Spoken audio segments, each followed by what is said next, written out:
Зошто премиерот по последните анкети кои ја потврдија стратегијата за консензуален кандидат на партнерите во власта, цврсто не демантираше дека нема да го трча претседателскиот надпревар?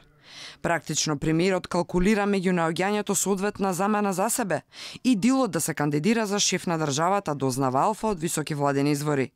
Истите брифираа дека Заев го држи врелиот костен.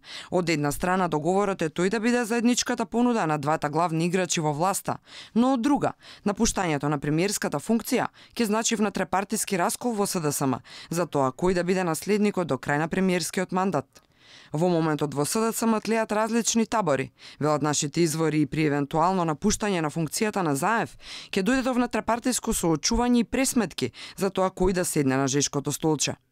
Темата била повеќе пати отворена на состаноците меѓу раководството на Бихаќка и очигледно било дека судирот меѓу доминантните табори може да доведе до сериозни проблеми со последици во однос на екзистенцијата на партијата. Ваквата раскрсница пак им пречи на помалите коалициони партнери на Заев во власта, оти се незадоволни од игнорантскиот третман на премиерот кон нив, особено во делот на распределбата на функциите и вработувањата.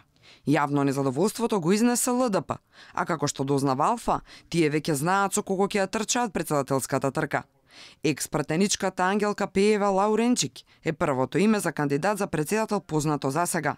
Иако неофицијално, сепак од ЛДП не ја демантираат оваа информација, инаку првично најавена од говорницата на Конгресот на партијата, од Милевски, кој рече дека е многу веројатно самостојно да настапат.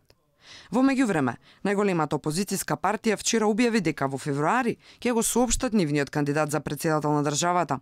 Најдоцна до 11 јануари 2019 година ќе биде објавен оглас на кој што согласно законот ќе можат сите граѓани на Република Македонија да поднесат кандидатура, оние граѓани кои што ќе очекуваат и ја бараат поддршката на ВМРО-ДПМН на следните претседателски избори.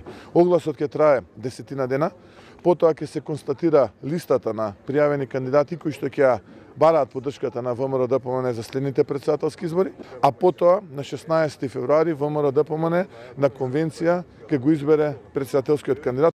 Инаку калкулациите околу амбициите на Заев се врзани за преспанскиот договор, односно клучниот период што ја чека државава по нова година. Нема да ја отвораме темата, ниту пак нешто ќе разговараме за тоа во политичките кругови пред одлуката на парламентот за уставните измени. Изјави премиерот пред 4 дена во врска со неговата перспектива како консензуален претседателски кандидат, а само еден месец откако прво кажа дека нема такви амбиции.